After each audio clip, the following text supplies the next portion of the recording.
Hello दोस्तों, कैसे हैं आप लोग। उम्मीद करते हैं अच्छे होंगे। दोस्तों, इस वीडियो में साइंस प्रैक्टिस सेट पेपर देखने वाले हैं। यह वीडियो बीपीएससी ट्री 4.0 के लिए अत्यंत आवश्यक है, तो आप लोग लास्ट तक ज़रूर बने रहिएगा।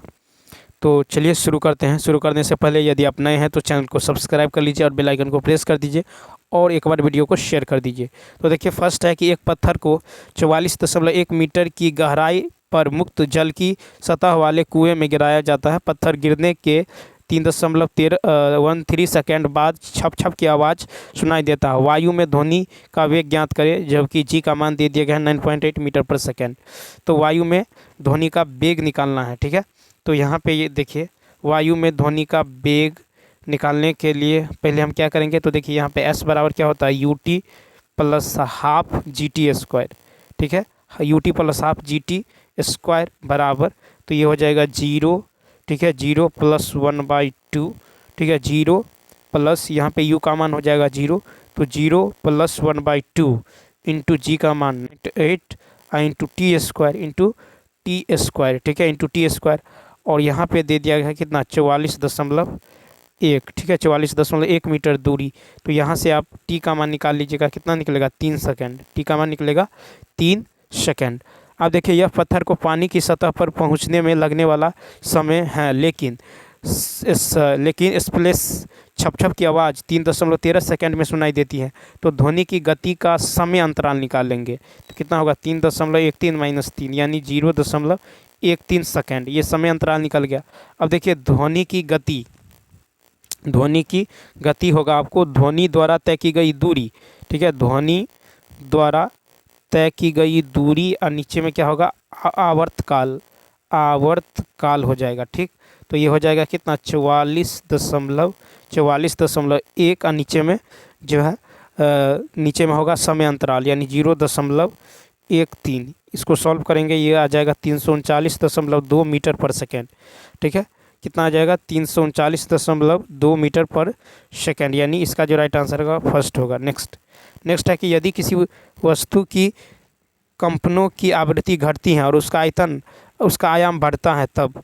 तो 112 का देखिए दूसरा ऑप्शन, ताड़त्व घटता है लेकिन प्रबलता बढ़ती है। तो ध्वनि की प्रबलता इसके आयाम पर निर्भर करती है। जब किसी कंपित वस्तु की आयाम अधिक होता है तो इसके द्वारा उत्पन्न जो है ध्वनि प्रबल होती है। वस्तु आवृत्ति ध्वनि की तीक्ष्णता या ताड़त्व को निर्धारित करती है। यदि कंपन की आवृत्ति अधिक है तो ध्वनि तीखी होती है, ठीक है, तथा कंपन की आवृत्ति कम होने पर जो है ध्वनि मधुर होती है। तो यहाँ पर होगा कि यदि किसी वस्तु की कंपनों की आवृत्ति घटती है और उसका आयाम बढ़ता है तो क्या होता है, ताड़त्व घटता है और लेकिन प्रबलता बढ़ती है। नेक्स्ट है कि निम्नलिखित में से कौन सा कथन घरेलू सर्किट में ओवरलोडिंग के संभावित कारण का वर्णन नहीं करता है। 113 का 2, सर्किट में करंट की पर्याप्त कमी। तो वोल्टेज करंट में अचानक वृद्धि के कारण ओवरलोडिंग होती है। एक ही सर्किट से बहुत सारे बिजली के उपकरण जुड़े होने या फिर सीधे संपर्क में आने वाले लाइव वोल्ट न्यूट्रल तार के कारण ओवरलोडिंग होती है। जब सर्किट में करंट की पर्याप्त कमी होती है तो ओवरलोडिंग संभव नहीं होती है। नेक्स्ट, तो सर्किट में करंट की कमी। फिर है कि देखिए 2800 केल्विन द्रव्यमान की एक बस जो है 90 किलोमीटर प्रति घंटा की गति से यात्रा कर रही है। इस पर 100 मीटर की दूरी हेतु जो है 5600 न्यूटन का मंदक बल लगाया जाता है। इसका वेग कम हो जाता है। तो यहाँ पे m दे दिया गया है आपको, कितना है, 2800 सॉरी, यहाँ पे है केजी है, ठीक है, 2800 केजी द्रव्यमान, ठीक है, 2800 केजी है। u कितना है, u है 90 किलोमीटर पर आवर, ठीक है। 90 गुने 5/18 से इसको गुना करेंगे तो ये हो जाएगा 25 मीटर पर सेकेंड, ठीक है, 25 मीटर पर सेकेंड स्क्वायर, 25 मीटर पर सेकेंड, ठीक।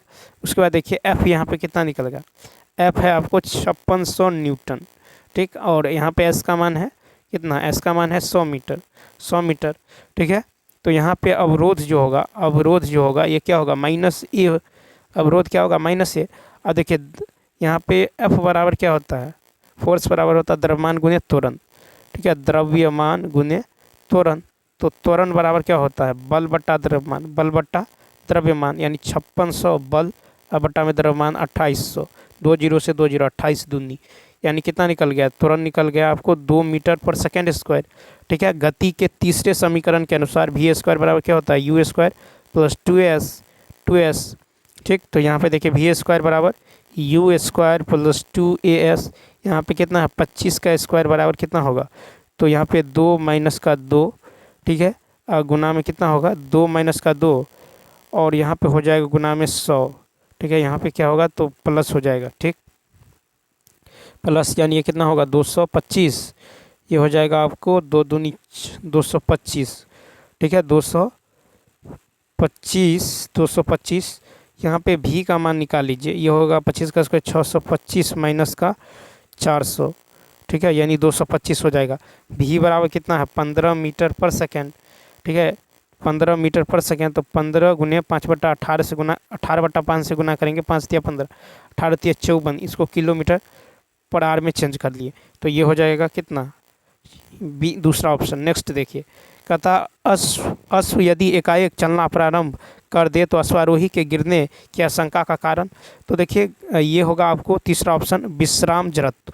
तो देखिए गति के प्रथम नियम को जड़त्व का नियम भी कहते हैं। यदि एक व्यक्ति किसी बस में यात्रा कर रहा है, ठीक है, बस में यात्रा कर रहा है, तो बस के अचानक रुकने पर उसमें गति का जड़त्व होने के कारण वह आगे की ओर झुक जाता है। यदि खड़ी बस अचानक चलती है तो वह पीछे की ओर झुक जाता है, क्योंकि इस समय व्यक्ति में विराम का जड़त्व होता है। ठीक है, विराम का जड़त्व होता है, जड़त्व आघूर्ण होता है mr स्क्वायर, और द्रव्यमान संरक्षण का नियम होता है। इस नियम का प्रतिपादन लेवाशिये ने किया था। इसके अनुसार द्रव्यमान को न तो उत्पन्न किया जा सकता है न ही नष्ट किया जा सकता है, अर्थात अभिक्रिया में भाग लेने वाले अभिकारी पदार्थों तथा उत्पादों का कुल द्रव्यमान नियत रहता है। गति के तीसरे नियम को क्रिया प्रतिक्रिया नियम भी कहते हैं। नेक्स्ट, तो विश्राम जड़त्व होगा। नेक्स्ट देखिए, यह है कि जब धात्विक चालक में विद्युत धारा प्रवाहित होती है तो चालक में उत्पादित ऊष्मा की मात्रा इसके खाली स्थान पर निर्भर करता है। तो देखिए दूसरा ऑप्शन, यानी पदार्थ लंबाई और मोटाई पर। तो जब धात्विक चालक में विद्युत धारा प्रवाहित होती है तो धात्विक चालक का प्रतिरोध उसकी लंबाई के जो है अनुक्रमानुपाती तथा अनुप्रस्थ का क्षेत्रफल के व्युत्क्रमानुपाती होता है। ठीक है, यानी आर बराबर क्या होता है, आर बराबर होता है रो एल बाई ए। तो पदार्थ लंबाई और मोटाई पर जो है निर्भर करती है। तो पी जो है यहाँ पे, ठीक है, यहाँ पे रो जो है चालक का विशिष्ट प्रतिरोध है, चालक के पदार्थ पर निर्भर करता है, तथा एल चालक की लंबाई तथा ए चालक के अनुप्रस्थ काट का क्षेत्रफल। नेक्स्ट, फिर है कि अस्थायी चुंबक किस पदार्थ से बनाया जाता है। तो तीसरा ऑप्शन इस्पात। अस्थायी चुंबक इस्पात का बना होता है। अस्थायी चुंबक का निर्माण एल्युमिनियम से होता है।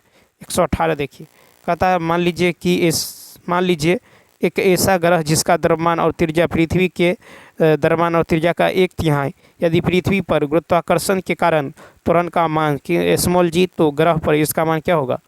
तो देखिए 118 का जो हो जाएगा ये हो जाएगा दूसरा ऑप्शन, यानी ग्रह पर त्वरण का मान के बराबर। ठीक है, ग्रह पर त्वरण के मान के बराबर हो जाएगा। तो यहाँ पे हो जाएगा जी, देखिए ये हो जाएगा ग्रह पर त्वरण का मान होगा जी बट्टा में 1/3 बराबर कितना 3 ग्राम। ठीक है, कितना होगा 3 ग्राम। तो ए बराबर क्या होता है F/m, ए बराबर F/m, तो ये हो जाएगा 3 ग्राम दूसरा ऑप्शन।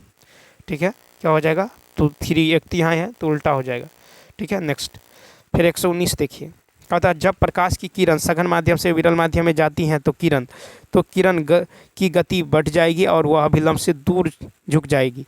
तो देखिए जब प्रकाश की किरण सघन माध्यम से विरल माध्यम में प्रवेश करती हैं तो किरण की गति में वृद्धि होती है। ठीक है, और साथ ही साथ वह अभिलंब से दूर झुक जाता है। नेक्स्ट 120, कहता सितार बजाने से पूर्व कोई सितार वादक सदैव ही सितार की डोरी के तनाव को समायोजित करता है और उसे उचित प्रकार से झक्कृत करने का प्रयास करता है। ऐसा करके सितार वादक समायोजित करता है। 120 का 2, सितार की डोरी का तारत्व। ठीक है, सितार की डोरी का जो है तारत्व, सितार बजाने से पूर्व कोई सितार वादक डोरी के तनाव को समायोजित करके सितार की डोरी के तारत्व को समायोजित करता है, क्योंकि तारत्व डोरी की आवृत्ति पर निर्भर करता है। ठीक है, निर्भर करता है, यानी n बराबर 1/2L √T/m। नेक्स्ट 121 देखिए, 121 की यदि बात करें तो 121 है कि एक वस्तु को अवतल दर्पण के सामने उसके वक्रता केंद्र और फोकस के बीच स्थित एक बिंदु पर रखा गया है। छवि का निर्माण कहाँ पर होगा? तो छवि का जो निर्माण होगा ये हो जाएगा आपको तीसरा ऑप्शन, वक्रता केंद्र से परे किसी बिंदु पर। जब किसी वस्तु को अवतल दर्पण के सामने उसके वक्रता केंद्र और फोकस बिंदु के बीच स्थित किसी बिंदु पर रखा जाता है तो वस्तु का प्रतिबिंब वक्रता केंद्र से परे किसी बिंदु पर बनता है। 122 कहता है सेकेंड पेंडुलम का आवर्तकाल होता है। 122 का दूसरा ऑप्शन क्या होगा? 2 सेकेंड। सेकेंड लोलक का आवर्तकाल 2 सेकेंड होता है। ठीक है, क्या होता है? 2 सेकेंड। यानी आवर्तकाल टी बराबर होता है 2 pi root under L by G होता है। एल बराबर होता है लोलक की लंबाई, जी होता है गुरुत्वीय त्वरण। ठीक है, गुरुत्वीय त्वरण हो जाता है। ठीक, उसके बाद देखिए क्वेश्चन नंबर जो है 123, आसमान की ओर फेंका गया पत्थर पृथ्वी की ओर आप वापस क्यों आता है? तो देखिए तीसरा ऑप्शन, एक बल होता है जो इसे भूमि की ओर खींचता है। आसमान की ओर फेंका गया पत्थर पृथ्वी की ओर गुरुत्वाकर्षण बल के कारण वापस आता है। 124 है कि वह गैस जो रक्त में कार्बोक्सी हीमोग्लोबिन बनाती हैं जिसे दम घुटता है। तो 124 का first, carbon monoxide. Carbon monoxide एक अति विषैली गैस है। श्वास लेने पर यह रक्त के हीमोग्लोबिन में संयुक्त होकर कार्बोक्सी हीमोग्लोबिन नामक यौगिक बनाती है जिसे हीमोग्लोबिन ऑक्सीजन को ऊतकों तक नहीं पहुंचा पाती हैं। ठीक, और जिससे दम जो है घुटता है। 125 देखिए, कहता कॉपर सल्फेट को किस वस्तु से बने कंटेनर में सुरक्षित रूप से रखा जा सकता है? तो 125 का 3, चांदी। तो चूंकि चांदी तांबे की तुलना में कम प्रतिक्रियाशील होती है इसलिए उनके बीच कोई विस्थापन प्रतिक्रिया नहीं होती है। चांदी विद्युत का सर्वोत्तम सुचालक है। 126 देखिए, 126 की यदि बात करें तो कहता है 2 परमाणु आइसोबार यानी समभारी कहलाते हैं यदि प्रोटॉन और न्यूट्रॉन की संख्या का योग समान होता है लेकिन प्रोटॉन की संख्या भिन्न भिन्न होती हैं। तो देखिए आइसोबार यानी समभारिक में न्यूक्लियॉन की संख्या समान होती है, यानी प्रोटॉन और न्यूट्रॉन का योग समान होता है लेकिन केवल प्रोटॉन और इलेक्ट्रॉन संख्या उनके बीच भिन्न होती है। 127 देखिए, कहता है कि दृश्यमान ब्रह्मांड में 10⁻22 तारे होने का अनुमान है। दृश्यमान ब्रह्मांड में सितारों के कितने मोल जो है मौजूद हैं? 127 का होगा 3। तो ये तारों का एक मोल बराबर होता है 6.023 गुणित 10⁻23। उपस्थित तारों के मोलों की संख्या होगा 10⁻22 बट्टा में 6.023 गुणित 10⁻23। ठीक है, ये हो जाएगा 0.0166 मोल। नेक्स्ट फिर है कि ABCDE में से कौन सा परमाणु क्रमांक 1, 3, 7, 10, 11 के साथ क्रमशः समान आवर्त और समान समूह से संबंधित है? तो देखिए इलेक्ट्रॉनिक विन्यास के आधार पर जाएंगे तो AZ बराबर 1, AZ बराबर B का होगा Z बराबर 3 यानी 2 1, C का होगा Z बराबर 7 यानी 2 5 और D का जो है Z बराबर 10 यानी 2 8। ठीक है, इस E जो है कितना है? Z बराबर 11 तो 2 8 1 होगा। तो इसलिए BCD एक ही आवर्त के हैं। B C और D एक ही आवर्त के हैं तो यानी इसका राइट आंसर होगा तीसरा BCD और AB। नेक्स्ट 129 है कि यौगिक A एवं B समान आणविक सूत्र लेकिन विभिन्न संरचना वाले हैं, उन्हें क्या कहा जाता है? तो 129 का देखिए तो एक संरचनात्मक समावयवी जिसे संरचनात्मक आइसोमर के रूप में भी जाना जाता है जिसमें 2 या 2 से अधिक कार्बनिक यौगिक के आणविक सूत्र समान होते हैं लेकिन विभिन्न संरचनाएं होती हैं। ठीक है, तो इसका राइट आंसर होगा तीसरा ऑप्शन। क्या होगा? तो तीसरा ऑप्शन यानी संरचनात्मक आइसोमर। ठीक है, संरचनात्मक आइसोमर हो जाएगा। ठीक है, तो नेक्स्ट क्वेश्चन देखिए 130 है कि निम्नलिखित अभिक्रिया में 3MnO2 + Al 3Mn + Al2O3 ऑक्सीकारक है। तो 130 का हो जाएगा आपको फर्स्ट MnO2। क्या हो जाएगा? MnO2 जो है एल्युमिनियम को ऑक्सीकृत करता है, यह स्वयं जो है अपचयित हो जाता है, इसलिए MnO2 एक ऑक्सीकारक के रूप में व्यवहार करता है। 131 क्वेश्चन नंबर देखिए 131 की यदि बात करें निम्नलिखित में से कौन कीटोन कार्यात्मक समूह है? 131 का जो होगा फर्स्ट कीटोन कार्यात्मक समूह जो है ये। ठीक है, नेक्स्ट फिर जब कार्बन डाइऑक्साइड ताजे पानी ताज़े चूने के पानी के विलयन में से गुजारती हैं तो चूने का पानी दूधिया हो जाता है। चूने के पानी का दूधियापन खाली स्थान के कारण दिखाई देता है। 132 का होगा फर्स्ट। तो विलयशील कैल्शियम कार्बोनेट की उपस्थिति। विलयशील 133 देखिए, एक तत्व X 2 ऑक्साइड और XO2 बनाता है। ऑक्साइड XO उदासीन है लेकिन XO2 प्रकृति में अम्लीय है। तत्व X होने की सबसे अधिक संभावना, तो 133 का हो जाएगा आपको दूसरा यानी कार्बन। ठीक है, कार्बन 2 ऑक्साइड बनाता है। ठीक है, तो CO यानी कार्बन मोनोऑक्साइड और CO2 carbon dioxide. Next question देखिए, फिर है कि निम्नलिखित अभिक्रियाओं में से उन्हें चुनिए जो संभव है। 134 का होगा दूसरा ऑप्शन। 134 का जो हो जाएगा दूसरा बी और सी। तो अभिकारक जो संभव है तो FeSO4 प्लस Zn और CuSO4 plus Fe। Next question number देखिए 135 का था, वे निम्नलिखित में से 3 धातुओं के ऐसे समूह को चुनिए जो मुक्त अवस्था में पाई जाती हैं। 135 का देखिए, 135 का हो जाएगा दूसरा ऑप्शन, मुक्त अवस्था में पाई जाती हैं। तो 135 का हो जाएगा आपको देखिए दूसरा यानी सिल्वर गोल्ड प्लेटिनम। ठीक है, मुक्त अवस्था में सिल्वर गोल्ड और प्लेटिनम। 136 है, निम्नलिखित में से कौन सा तत्व पौधे के विकास के लिए आवश्यक नहीं है। तो 136 का होगा फर्स्ट यानी सोडियम। तो पौधे के जीवन के 16 तत्वों की आवश्यकता है। सोडियम पौधे के विकास के लिए आवश्यक नहीं है। पौधे के विकास के लिए नाइट्रोजन, फास्फोरस, पोटेशियम जैसे तत्व उपयोगी होते हैं। 137 है कि प्राणी वर्गीकरण का पदानुक्रम निम्नलिखित में से क्या है। 137 का 3, संघ, वर्ग, गण, फूल, वंश, प्रजाति। संघ, वर्ग, गण, कुल, वंश, प्रजाति। नेक्स्ट 137, 138 फिर है कि निम्नलिखित में से किस अंतःस्रावी ग्रंथि को मास्टर ग्रंथि कहा जाता है। 138 का होगा तीसरा ऑप्शन, पीयूष ग्रंथि को क्या कहा जाता है, मास्टर ग्रंथि। नेक्स्ट फिर है कि रक्षक कोशिकाएं प्रकाश संश्लेषण में सक्षम होती है क्योंकि उनमें होती है। 139 का 3, उसमें होती है साइटोप्लाज्म, न्यूक्लियस और क्लोरोप्लास्ट। नेक्स्ट फिर है कि भूकंपों से संबंधित निम्नलिखित कथनों में से कौन सा सही नहीं है।